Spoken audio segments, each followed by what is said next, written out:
Radhe Radhe, beautiful people. Hope you all are doing well. I am also good. So, today's question is from our last verse, that is verse 31. What was the reason of unhappiness of Arjuna? So, give your answers in the comment box, and those answers which I will find correct, I will pin those answers. So, let's start further.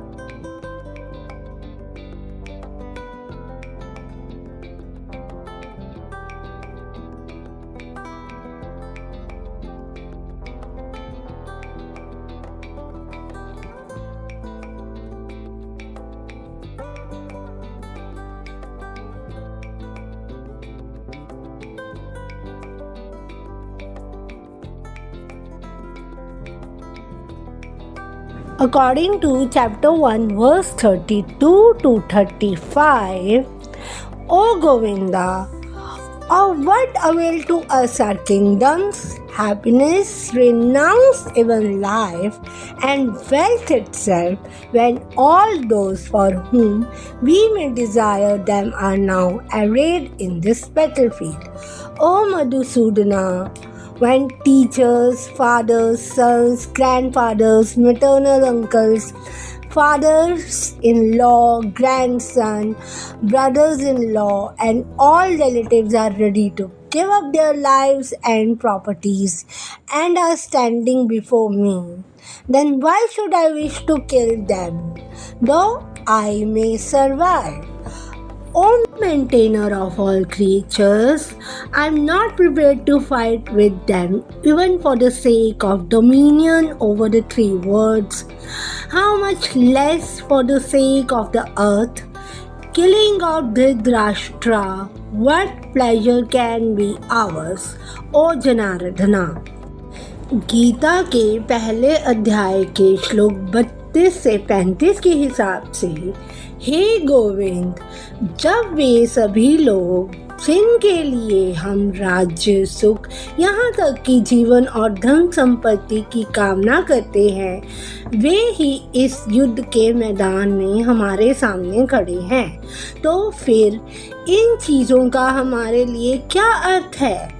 हे मधुसूदन, जब गुरु, पिता, पुत्र, दादा, मामा, ससुर, पोते, साले और अन्य सभी संबंधी अपनी जान और संपत्ति दांव पर लगाकर मेरे सामने खड़े हैं, तो मैं उन्हें मार कर क्यों जीना चाहूँगा? समस्त प्राणियों के पालनहार, मैं तीनों लोगों के राज्य के लिए भी उनसे युद्ध करने को तैयार नहीं हूँ, फिर पृथ्वी के राज्य की तो बात ही क्या है?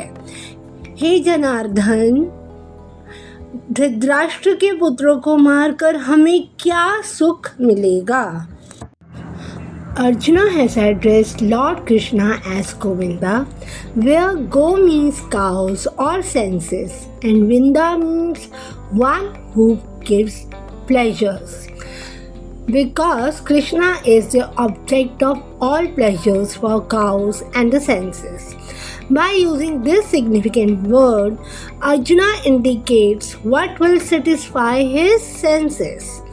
Although Govinda is not meant for satisfying our senses, if we try to satisfy the senses of Govinda, then automatically our own senses are satisfied.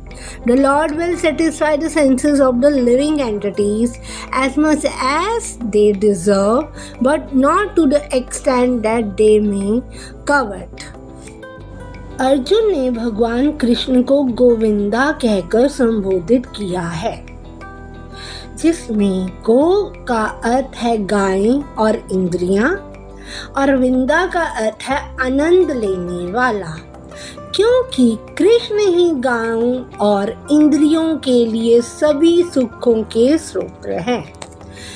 इस महत्वपूर्ण शब्द का प्रयोग करके अर्जुन यह संकेत देते हैं कि उनकी इंद्रियों को क्या संतुष्ट करेगा। हालांकि गोविंदा का अर्थ हमारी इंद्रियों को संतुष्ट करना नहीं है, लेकिन यदि हम गोविंदा की इंद्रियों को संतुष्ट करने का प्रयास करते हैं तो हमारी अपनी इंद्रियां भी स्वतः ही संतुष्ट हो जाती हैं। भगवान जीवों की इंद्रियों को उनकी पात्रता के अनुसार संतुष्ट करेंगे, लेकिन उस हद तक नहीं कि वे अनुचित लालसा करने लगे। But when one takes the opposite way, namely when one tries to satisfy the senses of Govinda without desiring to satisfy one's own senses, then by the grace of Govinda, all desires of the living entity are satisfied. Arjuna's deep affection for community and family member is exhibited here partially due to his natural compassion for them. He is therefore not prepared to fight. लेकिन जब कोई इसके उल्ट रास्ता अपनाता है, यानी जब कोई अपनी इंद्रियों को संतुष्ट करने की इच्छा लिए बिना गोविंद की इंद्रियों को संतुष्ट करने की कोशिश करता है, तो गोविंद की कृपा से जीव की सभी इच्छाएं पूरी हो जाती हैं। यहाँ अर्जुन का अपने समुदाय और परिवार के सदस्यों के प्रति गहरा लगाव आंशिक रूप से उनके प्रति उसकी संभावित करुणा के कारण दिखाई देता है, इसलिए वह लड़ने के लिए तैयार नहीं है। Everyone wants to show his opulence to friends and relatives, but Arjuna feels that all his relatives and friends will be killed in the battlefield and he will be unable to share his opulence after victory.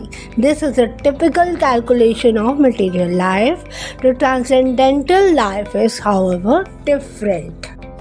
हर कोई दोस्तों और रिश्तेदारों को अपनी समृद्धि दिखाना चाहता है, लेकिन अर्जुन को डर है कि युद्ध के मैदान में उसके सभी रिश्तेदार और दोस्त मारे जाएंगे और जीत के बाद वह अपनी समृद्धि उनके साथ बांट नहीं पाएंगे। यह भौतिक जीव की एक आम सोच है, हालांकि आध्यात्मिक जीवन इससे अलग होता है। Since a devotee wants to satisfy the desires of the Lord, he can, Lord willing, accept all kinds of opulence for the service of the Lord, and if the Lord is not willing, he should not accept a farthing. Arjuna did not want to kill his relatives, and if there were any need to kill them, he desired that Krishna kill them personally. क्योंकि भक्त भगवान की इच्छाओं को पूरी करना चाहता है, इसलिए भगवान की मर्जी से वह उनकी सेवा के लिए हर तरह की सुख सुविधाएं स्वीकार कर सकता है। लेकिन अगर भगवान की मर्जी ना हो तो उसे एक पैसा भी नहीं लेना चाहिए। अर्जुन अपने रिश्तेदारों को मारना नहीं चाहता था, और अगर उन्हें मारना ज़रूरी ही होता तो वह चाहता था कि कृष्ण खुद उन्हें मारे। At this point, he did not know that Krishna had already killed them before their coming into the battlefield, and that he was only to become an instrument for Krishna. This fact is disclosed in following chapters. As a natural devotee of the Lord, Arjuna did not like to retaliate against his miscreant cousins and brothers, but it was the Lord's plan and they should all be killed. The devotee of the Lord does not retaliate against the wrongdoer, but the Lord does not tolerate any mischief done to the devotee by the miscreants. उस समय उन्हें यह पता नहीं था कि कृष्ण ने युद्ध के मैदान में उनके आने से पहले ही उन सबको मार डाला था और उन्हें तो बस कृष्ण का एक जरिया बनना था। यह बात आगे के अध्यायों में बताई गई है। भगवान के सच्चे भक्त होने के नाते अर्जुन अपने दुष्ट चचेरे भाइयों के खिलाफ बदला नहीं लेना चाहते थे, लेकिन भगवान की योजना यही थी कि वे सब मारे जाएं। भगवान का भक्त बुरा करने वालों से बदला नहीं लेता, लेकिन भगवान अपने भक्तों के साथ दुष्टों द्वारा की गई किसी भी शरारत या नुकसान को बर्दाश्त नहीं करते। Arjuna continues his arguments to Krishna against the advisability of such a civil war between the two branches of the same royal family. A dharma hunted Arjuna is mentally manufacturing a case for himself, justifying his own cowardly retreat from his post of duty, where destiny has called upon him to act. Arjun Krishna के सामने एक ही शाही परिवार की दो शाखाओं के बीच ऐसे गृह युद्ध के खिलाफ अपनी दलीलें जारी रखते हैं। धर्म की तलाश में जुटे अर्जुन मन ही मन अपने लिए एक तर्क गढ़ रहे हैं ताकि वे अपने कर्तव्य पथ से कायरतापूर्ण पीछे हटने को सही ठहरा सकें। वह कर्तव्य पथ जहाँ नियति ने उन्हें कर्म करने के लिए बुलाया था। The Lord can excuse a person on his own account, but he excuses no one who has done harm to his devotees. Therefore, the Lord was determined to kill the miscreants, although Arjuna wanted to excuse them. भगवान खुद के प्रति किए गए अपराध के लिए किसी को माफ़ कर सकते हैं, लेकिन जिन्होंने उनके भक्तों को नुकसान पहुंचाया हो उन्हें वे कभी माफ़ नहीं करते। इसलिए भले ही अर्जुन उन दुष्टों को माफ़ करना चाहते थे, फिर भी भगवान उन्हें मारने के लिए दृढ़ थे। Repeats what he has said earlier because Krishna, with his pregnant silence, is criticizing Arjuna's attitude. The provocative smiling lips of the Lord is whipping Arjuna into a sense of shame. He wants the moral of his friend and the charioteer to come to a conclusion that what he is feeling in his own mind is acceptable and just. वे अपनी बात दोहराते हैं क्योंकि कृष्ण अपनी अर्थपूर्ण चुप्पी से अर्जुन के रवैये की आलोचना कर रहे हैं। भगवान के होठों पर मौजूद वह उकसाने वाली मुस्कान अर्जुन को शर्मिंदा कर रही है। वे चाहते हैं कि उनके मित्र और सारथी इस नतीजे पर पहुँचें कि उनके मन में जो भावनाएं हैं वो सही और उचित हैं। Arjuna decided to declare with a much spirit of renunciation that he had so much large-heartedness in him that he would not kill his cousins even if they were to kill him. The climax came when Arjuna, with a quixotic aggregation declared that he would not fight the war even if he were to win all the 3 worlds of the universe, much less so for the mere Hastinapur kinship. Arjun ने त्याग की भावना के साथ एक ऐलान करने का फैसला किया था कि वह इतने बड़े दिल वाले हैं कि अगर उनके चचेरे भाई उन्हें मार भी डालें तब भी वह उन्हें नहीं मारेंगे।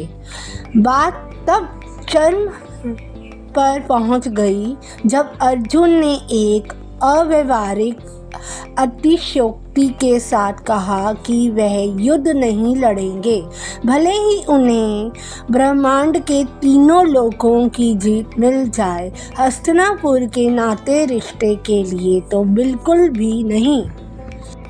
But the endorsement and the intellectual sanction are not forthcoming from either the looks of Krishna or from the Lord's words. Feeling that he had not expressed his case strongly enough to Krishna to make him come to his conclusion, and assuming that it was because of this that the Lord had not given him assent to it. लेकिन कृष्ण की दृष्टि या भगवान के शब्दों से ना तो समर्थन मिलता है और ना ही बौद्धिक स्वीकृति। यह महसूस करते हुए कि उन्होंने कृष्ण के सामने अपनी बात को पर्याप्त रूप से स्पष्ट नहीं किया था जिससे वे इस निष्कर्ष तक पहुंच सकें, और यह मानते हुए कि इसी कारण भगवान ने अपनी सहमति नहीं दी। Govinda, the name of Krishna is explained in the Santi Parva according to the legend of Krishna's winning back the earth. The origin of this name may be traced to this legend, writes Bhadrakar, but more probably Govinda is the later form of Govind, which in Rigveda is used as an epithet for Indra in the sense of the finder of cows. शांति पूर्व वे कृष्ण के गोविंदा नाम की व्याख्या उस कथा के आधार पर की गई है जिन्होंने उन्हें पृथ्वी को वापस जीता था। भंडारकर लिखते हैं, इस नाम की उत्पत्ति का पता इसी कथा से लगाया जा सकता है, लेकिन ज़्यादा संभावना यह है कि गोविंदा गोविंद का ही बाद का रूप है। ऋग्वेद में गोविंद शब्द का इस्तेमाल इंद्र के लिए गायों को खोजने वाले के अर्थ में किया गया है।